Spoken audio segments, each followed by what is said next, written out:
Mwongeye kwirirwa nshuti z'umuryango itamutamu aho mwaba muherereye hose, nizere ko wikendi imeze neza. Kuri uyu munsi rero nifuje yuko twaganira uburyo twafasha abana bakiri bato mu iterambere ryabo, kuko nibo generasiyo, nibo bazadusimbura. Tubategure, tubarinde imitego twanyuzemo, ibyatumye tutagera aho tugera, byatumye tutaryoherwa n'ubuzima nk'uko twabishakaga. Kuko muri kino gihe usanga umuntu amaze kugera mu myaka 50 atangiye kurwara indwara za rubagimpande, zaki indwara zose. Umuntu muri cya gihe yakagombye kugira ibyo yikorera, ibyo yakagombye kuryoherwa n'ubuzima, ugasanga niho ubuzima noneho bwanze, kandi akenshi biterwa n'uburyo twatangiye urugendo. Mu gihe rero mazina ahangaha i Buraya hari ikintu nabonye gituma abantu binaha bakavukira abazungu bafite uburyo kenshi babyitwaramo, uburyo bafata abana babo.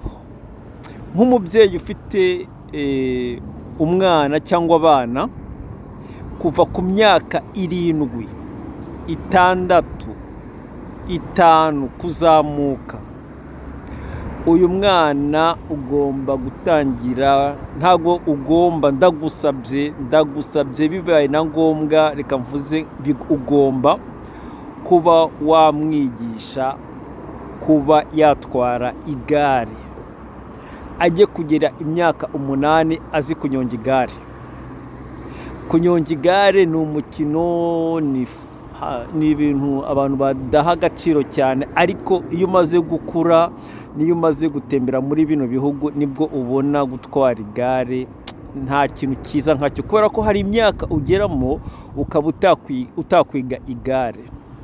Harabona huye nabo inahangaha mu gihe batakuze bashaka kugira ngo banyonge utugare, batwara amagare nk'abandi, ariko ugasanga wapi, ntibigeze batwara igare ari batoya. Akagusaba ko wamwigisha, ukamubwira bana igare rero ni ikintu udashobora kwiga ukuze.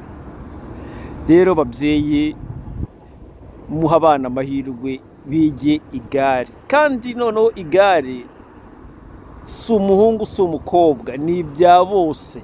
Inahangaha gutwara igare ni ibya bose. Iwacu aho nkomoka, umukobwa watwaraga igare yabaga ari inshinzi. Umukobwa watwaye igare ni inshinzi. Naje gusanga rero kiriya cyari ikintu kitari cyiza twaba twarakoreye abana. Simvuga ko ntago ari ngewe, ubwo nabatubanjirije, ntago ari amakosa yabo, niko babibonaga, wenda hari impamvu. Icyo ntekereza nuko kiriya gihe wenda nta n'amapantaro yabagaho ngo bambara amapantaro nk'uko muri kino gihe abana bose, abakobwa, abahungu nabo biyambara amapantaro, bityo bikaba byabatuma mu rwego rwo kubaproteja. Ntago bikwiye ko umwana w'umukobwa ajya kunyonga igare yambaye ubusa n'igikwembe. Haba harimo risike yuko n'icyo gikwembe yaba yambaye cyaba ariyo ntandaro yo kuba yakwitura hasi agakomereka.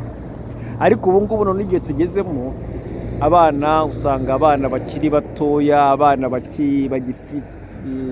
kuva ku myaka 5 b'abakobwa, ubwo ndavuga b'abakobwa 5, 6, rwose bambara amapantaro, bambara amakabutura, kandi ukabona ni ibintu bisanzwe, nta gitangaza kirimo.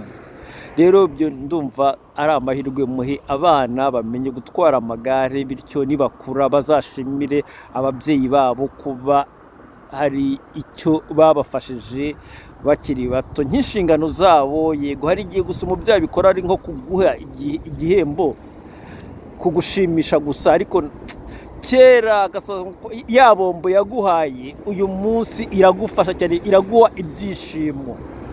nta kintu kiryoha nko kuba muri wikendi ufata akagare n'abana bawe mukajya ahantu, inaha hari ahantu hagenewe gutwara amagare, mugafata akagare n'abana n'umugore n'umwana rwose, mukanyonga akagare mugenda muganira. Ni ibintu byongera urukundo, byongera gusabana, urumva birabafasha cyane, birafasha cyane pe. Nicyo kintu nabonye n'ahangaha rwose bagezeho rwose. Tugira icyo tugikoraho, turebe akagare, niba hari icyo ushaka gushimishaho umwana wawe, genda umukodeshereza akagare, n'udafite ubushobozi umukodeshereza akagare, akanyongeho, yiture hasi, ahaguruke. Umwana niyitura hasi ntabwo bizamubabaza, ahubwo azumva ahaguruke yongeraga akanyonge. Icyo ni kimwe twari tuvuze ku igare. Icya kabiri, koga, swimming, ni ikintu ubu ngubu ngewe tuvugana ndimo kuregreta cyane, ndakiregreta cyane, kubera ko iyo ngiye aho abana bagiye koga na madamu agiye koga baroga, ngewe nka ndimo kubarebera, ibaze bintera ubwoba, kandi nturuka ahantu hari amazi, aho abantu bogaga mbareba, kubera ya mindset nakuranye. Bamwe bambwira ngo akenshi ngo buri mwaka ngo uruzi rutwara abantu, mvamo ntazi koga, ndinze saza ntazi koga, swimming. Bityo rero maze kubona igihombo ngira mu gihe abandi barimo kwenjoyinga amazi, ngewe bikananira. Hari ushobora kuvuga ngo iyo ngiye uri Buraya ushobora kubyiga ukuze. Hari ibintu buryo utega ukoze, cyane cyane iyo uri n'umunyamahanga. Nk'uru ruhu rwacu hari ibintu bigutera nawe ubwawe isoni yo kurya imbere yabo ukajya kubyiga. N'uburyo ubyigamo hari igihe wumva atari ibyawe, urabireka ukicuza impamvu utabikoze uri mutoya. Uzarebe, reka nguhe urundi rugero, ureke ntago ndangije ko mu byo koga no gutwara imodoka. Uje nahanga afite imyaka 60 utaratwaye imodoka muri Afurika, uje kuyiga, nkubwije ukuri ko wayiga, kubera ko uri kuri pressure ebyiri. Pressure yuko uyikeneye kugira ngo uzayitware wenda kubera akazi, cyangwa ayo ushaka kwigurira koko urambiye ibintu bya transport. Ikindi pressure waba uriho kunyura imbere y'abana nabo batwaye amamodoka, bakabona igisaza kizima. Nkubwije ukuri urihangana, yego ugapfiramo, ariko deep down nawe rwose uricuza, ukavuga iyo mbimenya nkabyiga hakiri kare. Niduha abana amahirwe rero, niba hari uko wabishobora, ubajyana abana bige koga, ubajyana abana bige gutwara amagare. Ibyo bintu bakiri batoya ni ibintu bizabafasha, bazakura bagushimire. Yego si ukugushimira gusa ngo nuko bakoreye ibyo bintu, nukuvuga ngo hari utuntu wabahaye tubahesha amahirwe yo kuba nabo baryoherwa n'ubuzima. Urabona ibihe byarahindutse. Kera abana barahagurukaga bakajya kwikorera ibintu, naho ngubu ibintu byarahindutse kubera ibintu umutekano, ibintu nk'ibyo byose. Abantu baba bakeneye imfashanyo z'ababyeyi, ko ababyeyi babafasha kuba hari uburyo babikora mu buryo bwiza burimo umutekano uhagije. N'inahangaha n'ibyo byose wumva mvuga by'inahangaha, ntabwo abantu bajya koga mu nzuzi oya. Hari amapisine yabugenewe, ugenda ukiyandikisha, umwanya wazaboneka.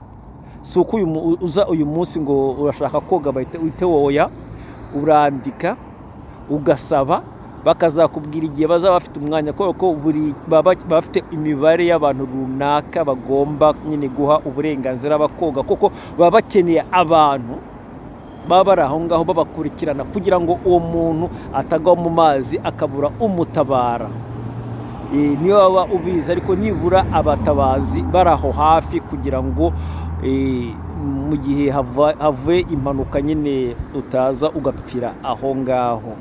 Ni muri urwo rwego rero nari mpisemo utwo tuntu tubiri tw'ingenzi mu buzima twafasha abana. Nizere ko nawe mukuru utaragize amahirwe wenda yo kuba uzi gutwara igare, uyu munsi hari akantu kakurimo kakurya ahantu, ariko reka amahirwe utagize reka tuyahe abana.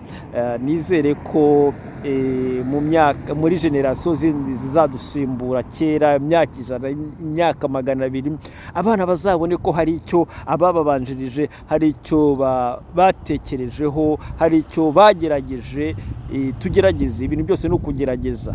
Reka tugerageze ibyo tubona abandi bagezeho, iterambere ryabo, turebe uburyo natwe twarikoresha ngo turikore mu bintu byacu bya buri munsi.